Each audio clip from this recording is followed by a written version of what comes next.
अब चलते हैं अगला बड़ा स्टेट जहां आम आदमी पार्टी, बीजेपी दोनों बहुत अहम पार्टियां हैं जो लड़ रही हैं। और गोवा के हम कुछ रिजल्ट देखें और गोवा के सवालों में अगर हम जाएं तो इस वक्त गोवा में पार्टी कौन मना पाएगा, ये सब गोवा का नाम सुनते देखिए पार्टी तो आती है दिमाग में। तो गोवा में किसको कितनी सीट, टोटल 40 सीटें हैं, बीजेपी को 17 से 21 सीटें आ सकती हैं, कांग्रेस पार्टी को 4 से 6, ये तो बहुत नीचे चला गया है। और अगर आप देखेंगे आम आदमी पार्टी को यहां पर 8 से 11 सीटें मिल रही हैं और ये आम आदमी पार्टी के लिए बढ़त है। अन्य को 3 से 5। ममता बनर्जी कहां है?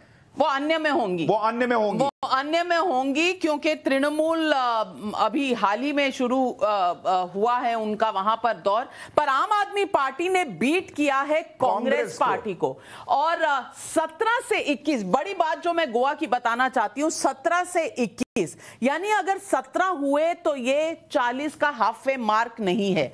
तो क्या यहां से, क्या वहां से बाद में बिजनेस शुरू होगा? जो हम बात कर रहे थे शो के शुरू में सुशांत जी के टिकट कौन जल्दी कटाएगा, नितिन गडकरी जी कटाएंगे या दिग्विजय सिंह?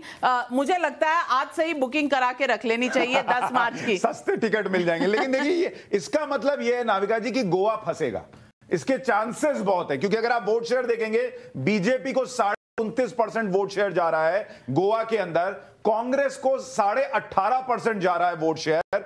आम आदमी पार्टी को अगर आप देखेंगे, अच्छा पहले महाराष्ट्रवादी गोमंतक पार्टी गोवा की, उसको 5% का वोट शेयर जा रहा है। टीएमसी को 1%, ममता बनर्जी की पार्टी। और जो आम आदमी पार्टी के नेता अरविंद केजरीवाल ने कहा था कि ममता बनर्जी वहां है ही नहीं, वो दिख रहा है। आरजेपी फुटबॉल सिंबल है इनका, इनको 9% के करीब वोट जा रहा है। आरजी नहीं, आरजीपी बोला। और आम आदमी पार्टी को करीब 28%। तो अगर आप इसको ओवरऑल पिक्चर देखिएगा, आम आदमी पार्टी वोट शेयर में लगभग बीजेपी के पास है। बिल्कुल। तो आम आदमी पार्टी, आतिशी जी, ये देखिए नाविका जी, बहुत बड़ी चुनौती दे रही है और आपके पीछे आम आदमी पार्टी का झाड़ू है 28%। तो 29.5 और 28 का फर्क है सर। तो आपके पास सबसे बड़ा चांस गोवा में इस वक्त नजर आ रहा है आतिशी जी। और क्या इस बार बीजेपी को अपना टिकट अभी से बुक करा लीजिए? दिग्विजय सिंह पिछली बार देर हो गई थी तो सरकार बीजेपी की बन गई थी। इस बार कौन टिकट कटाएगा गोवा की आम आदमी पार्टी से?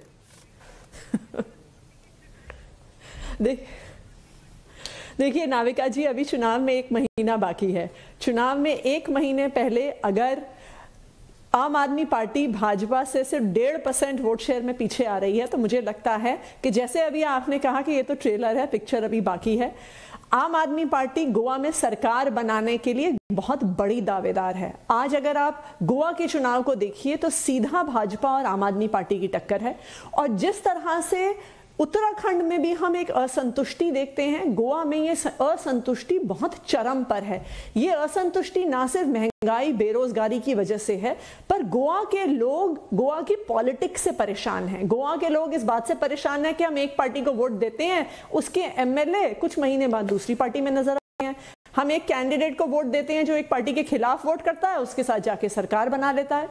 तो गोवा के लोग एक विकल्प ढूंढ रहे हैं और मुझे ये लगता है कि आम आदमी पार्टी बहुत स्पष्ट रूप से ये विकल्प के रूप में निकल के आई है।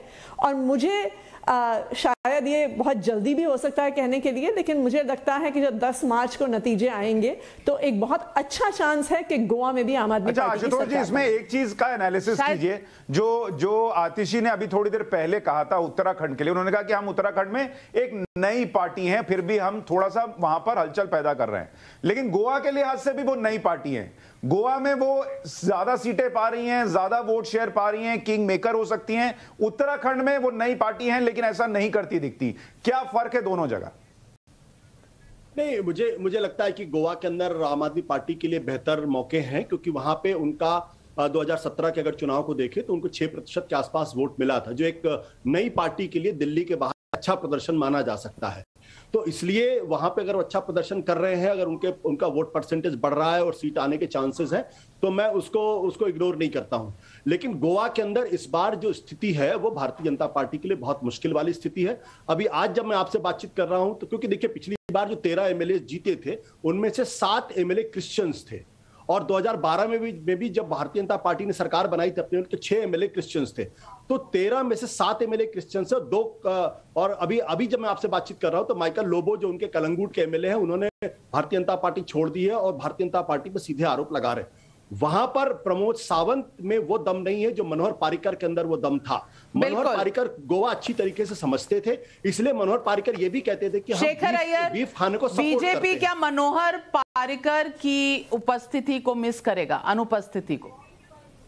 बिल्कुल, देखिए जब मनोहर पारिकर थे तो बीजेपी की बात और कुछ थी, और आज जैसे आशुतोष जी कह रहे हैं और आतिश जी भी कह रहे हैं कि बीजेपी के लिए बहुत दिक्कतें हैं।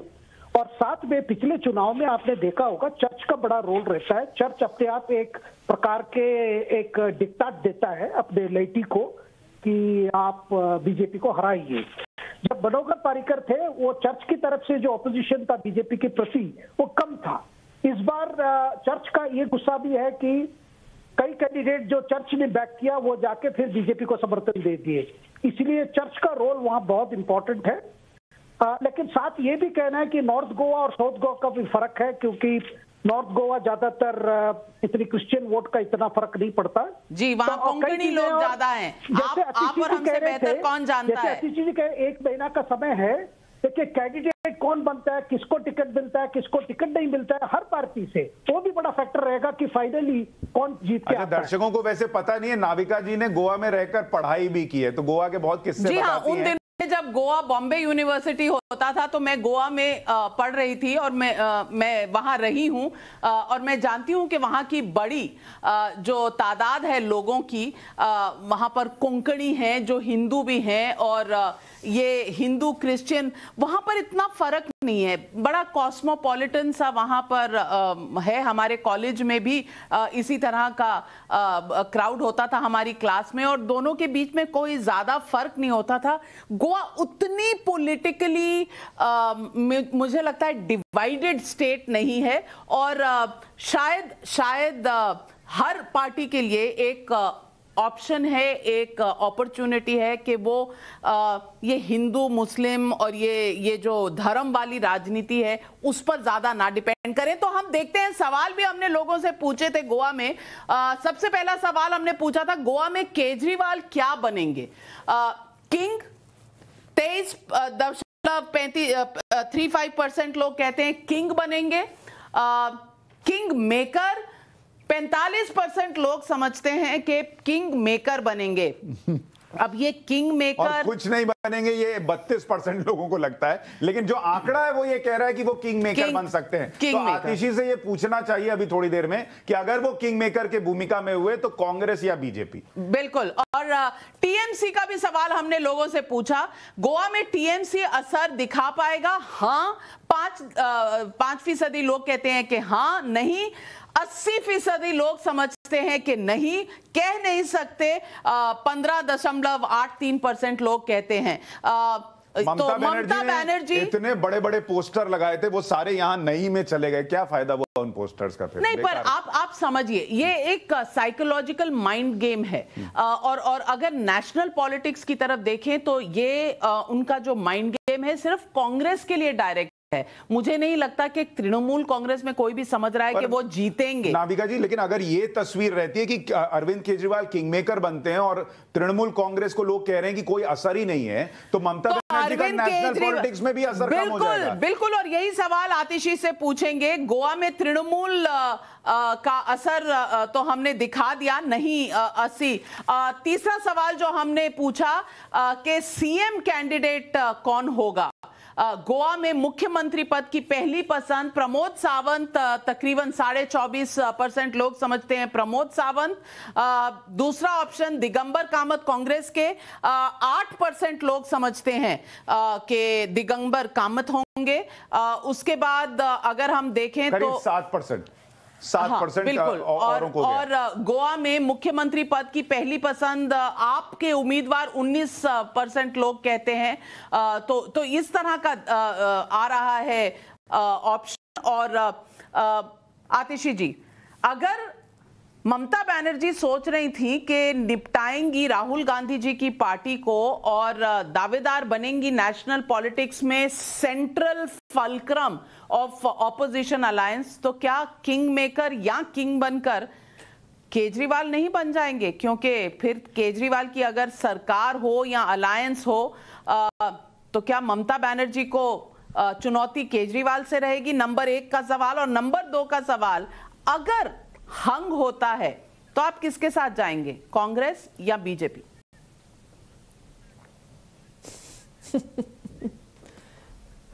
देखिए, सबसे पहले तो नाविका जी आपके दूसरे सवाल का जवाब दूंगी कि मुझे उम्मीद है कि अभी 1.25 महीना रहता है चुनाव में, आम आदमी पार्टी जहां पे आज खड़ी है उससे बढ़त ही हासिल करेगी। आप भी अगर सारे सर्वेस में पिछले महीनों से देखिए तो आम आदमी पार्टी का वोट शेयर गोवा में कंसिस्टेंटली बढ़ता जा रहा है और मुझे भरोसा है कि आने वाले 1.5 महीने में भी बढ़ेगा। आप ये इस आंकड़े से भी ये देख सकते हैं कि आम आदमी पार्टी ने अभी तक सीएम का चेहरा घोषित नहीं किया है, लेकिन उसके बावजूद लोग आपके सर्वे में ये कह रहे हैं कि आम आदमी पार्टी का कोई भी चेहरा हो तो 19% लोग उन्हें प्रिफर कर रहे हैं। ये भी अपने आप में बहुत बड़ा आंकड़ा है। जहां तक आप नेशनल राजनीति की बात करिए, एक नेशनल विकल्प की बात करिए, तो ये एक सच्चाई है कि लोग भाजपा से और कांग्रेस से दोनों से परेशान हैं। आज भाजपा शासित राज्यों में भी, केंद्र सरकार में भी, चाहे महंगाई हो, चाहे बेरोजगारी हो, चाहे शिक्षा हो, स्वास्थ्य हो, कई मुद्दों पर लोग सवाल उठा रहे हैं। लेकिन कांग्रेस को लोग विकल्प के रूप में इसलिए नहीं देख रहे हैं क्योंकि उनको लगता है कि कांग्रेस को वोट देना बीजेपी को वोट देने के बराबर है, क्योंकि बीजेपी के सारे एमएलए और एमपी तो, कांग्रेस के एमएलए एमपी तो बीजेपी में चले जाते हैं। तो बिल्कुल देश को एक विकल्प की जरूरत है, तलाश है। दिल्ली में जो अरविंद केजरीवाल जी ने काम किया है उसको पूरा देख रहा है और मेरा ये मानना है कि आने वाले इस चुनाव के बाद और आने वाले इन चुनावों के नतीजों के बाद आम आदमी पार्टी एक नेशनल अल्टरनेटिव के रूप में जरूर उभरेगी। ममता बनर्जी सुन रही हैं? हाँ, लेकिन जाते जाते एक बात का भाई, मैं मानता हूं कि हो सकता है आप सीएम कैंडिडेट रखें तो ये वोट शेयर और बढ़ जाए, आपकी सीटें और बढ़ जाएं, लेकिन देखिए हमारा शो तो आज हो रहा है ना, तो आज वाले पे थोड़ा तो बता के जाइए कि अगर यही स्थिति रही तो बीजेपी या कांग्रेस?